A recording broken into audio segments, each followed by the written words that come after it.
अभिवादन स्वीकार कीजिए ब्रजेश मिश्रा का। और आप देखना शुरू कर चुके हैं द डिबेट। बहनों भाइयों, देश का चुनाव किस मुद्दे पर लड़ा जा रहा है और विशेष तौर पर उत्तर प्रदेश में क्या चल रहा है। तब जब उत्तर प्रदेश की 4 चरणों की 39 सीटों पर यानी आधे उत्तर प्रदेश में चुनाव हो चुका है, तब बाकी बची 41 सीटों पर क्या मुद्दा चलेगा और 39 सीटों पर क्या मुद्दा चला।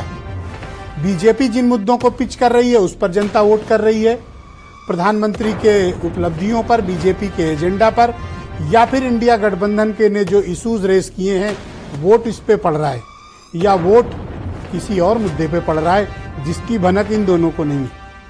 बहनों भाइयों, आज चर्चा का मुख्य विषय ये है कि चुनाव में चल क्या रहा है, कौन सा मुद्दा चल रहा है। आज चर्चा इसी विषय पर। बहनों भाइयों, उत्तर प्रदेश का चुनाव बहुत ही इंटरेस्टिंग हो गया है और बहुत ही ऐसे मोड़ पर पहुंच गया है जहां पर किसी को भी ये असेस कर पाने में बड़ी कठिनाई महसूस हो रही है, किसी भी सेफोलॉजिस्ट में, किसी भी राजनीतिक विशेषज्ञ में, कि चुनाव में आखिर चल क्या रहा है। मैं आपसे भी पूछना चाहता हूं और आप भी कमेंट बॉक्स में लिखिए, फेसबुक पर, ट्विटर, यूट्यूब, जहां पर भी ये चैनल लाइव देख पा रहे हैं, और बताइए कि जनता क्या चाहती है, पब्लिक के मन में बहनों भाइयों क्या चल रहा है, ये पता चलना चाहिए।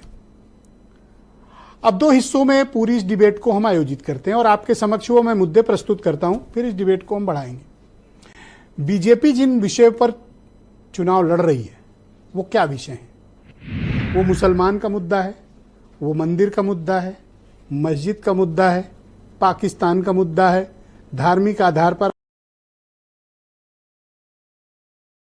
बंटवारे का मुद्दा है, प्लस प्रधानमंत्री के 10 साल के कामकाज, उनकी उपलब्धियां और उनकी लाभार्थियों की स्कीम्स।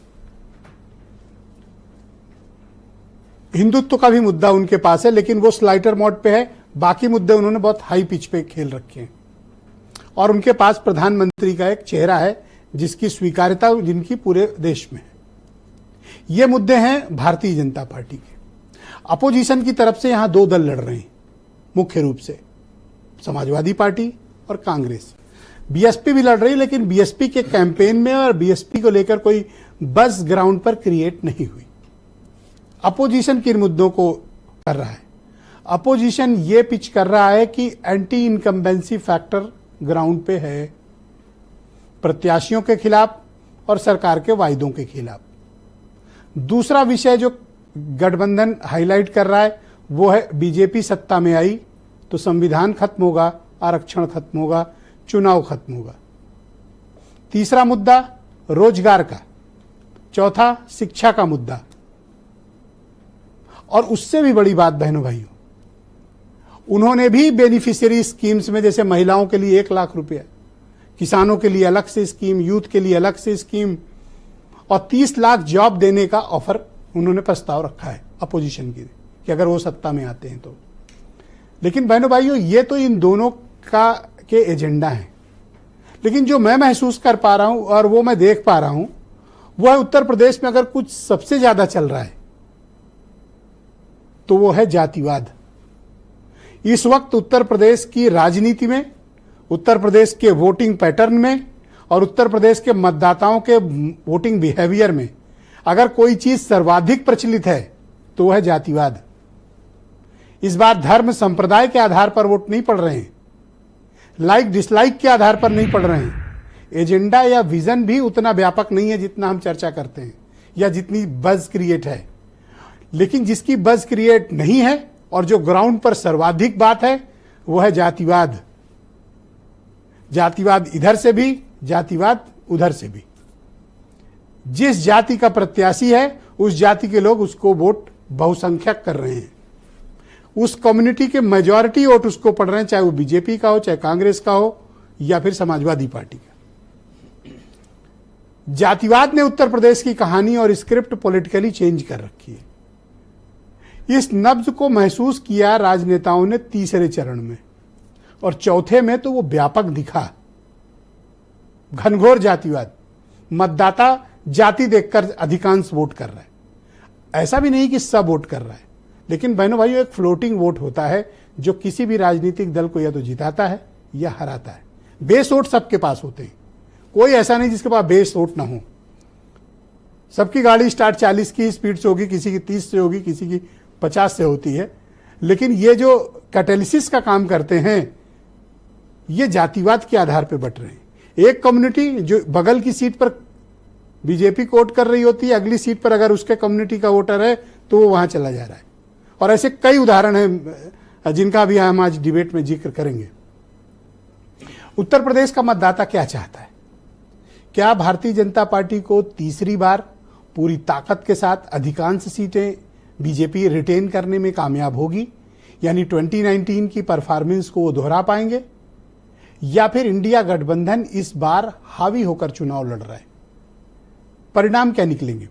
और जो कुछ भी इन दिनों आप बदलाव देख रहे हैं या माहौल में थोड़ा एक अलग विचार देख रहे हैं, ये विचार कोई बहुत लंबे वक्त का नहीं है। 19 अप्रैल मुझे याद है जब पहले चरण का चुनाव हुआ था, अभी महीना भी नहीं बीता। अगर हम कैलकुलेट इसको 1 महीने भी कर लें तो इस 1 महीने की राजनीतिक हवा में जो तब्दीलियां आई हैं वो भी साफ साफ दिख रही। लेकिन भारतीय जनता पार्टी की ताकत, इसको फिलहाल चुनौती देने में विपक्ष को भी पसीने आ गए। और आज जब वाराणसी में प्रधानमंत्री ने अपना नॉमिनेशन किया और कल जब प्राइम मिनिस्टर नरेंद्र मोदी की वाराणसी में रोड शो निकला, अपार भीड़ थी। तो गठबंधन के लिए हवा बना रहे लोगों को कल पूर्वांचल में झटका लगा। प्रधानमंत्री की इतनी बड़े रोड शो को देखकर लोगों के विचार बदले कि पूर्वांचल में अभी भी मोदी की का करिश्मा और लहर चल रही है। लेकिन क्या 5वां चरण, अब जो चुनाव आ रहा है बहनों भाइयों, वो अवध क्षेत्र की तरफ आ रहा है, बुंदेलखंड की तरफ आ रहा है। अब चल रहा है चुनाव ईस्ट यूपी की तरफ। और ये बड़ी घनघोर पॉलिटिकल बैटल फील्ड है, आसान नहीं है। ये बहुत टफ पॉलिटिकल बैटल फील्ड रही है किसी के लिए भी। और सत्तारूढ़ दलों को तो चुनौती देना पूर्वांचल के मतदाताओं के स्वभाव का हिस्सा है। वो आदतन बागी लोग हैं, या आदतन जिसे पसंद करते हैं उसे बहुत लंबे वक्त तक अपना कर रखते हैं। उदाहरण के लिए समाजवादी पार्टी और बीएसपी भी है, और अब बीजेपी भी है 2014 से। तो इस बार पूर्वांचल और अवध ने क्या तय किया है, बुंदेलखंड ने क्या तय किया है? बुंदेलखंड का खास जिक्र मैं इसलिए करूंगा क्योंकि आज राहुल गांधी और अखिलेश यादव की ज्वाइंट सभा हुई झांसी में। बड़ा ह्यूज सपोर्ट उन्हें वहां होता हुआ दिखा। क्या बुंदेलखंड कोई परिवर्तन मांग रहा है या बीजेपी रिपीट होगी? उधर 3 सीटें हैं, 4। क्या वहां पर इन सीटों में कोई बदलाव होगा या बीजेपी हमेशा की तरह पूरे बुंदेलखंड पर कब्जा करेगी? पूर्वांचल में क्या चल रहा है? सारे मुद्दों पर खुली डिबेट कि उत्तर प्रदेश में मुद्दे क्या चल रहे हैं और उत्तर प्रदेश चाहता क्या है। कुछ बयान, फिर डिबेट आगे बढ़ेगी। ये चुनाव समुद्र मंथन की तरह है, संविधान मंथन होने जा रहा है। एक तरफ वो लोग हैं जो संविधान बचाना चाहते हैं, दूसरी तरफ वो लोग हैं जो संविधान को बदलना चाहते हैं। बताओ, संविधान बदलने वालों को आप बदल दोगे कि नहीं बदल दोगे? इलेक्शन जो है पहली बार ये इस संविधान को बचाने का इलेक्शन है।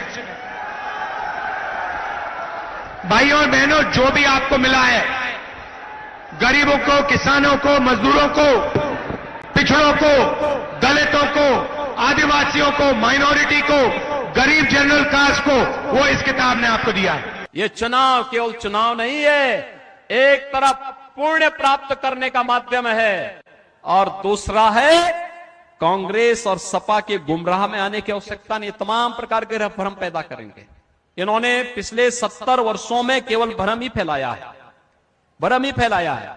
जाति के नाम पर आपस में लड़ाक बढ़ा करके, भ्रष्टाचार के नाम पर, अराजकता के नाम पर एक ही बात बोलनी है जो देश की आवाज है कि जो राम को लाए हैं हम उनको लाएंगे।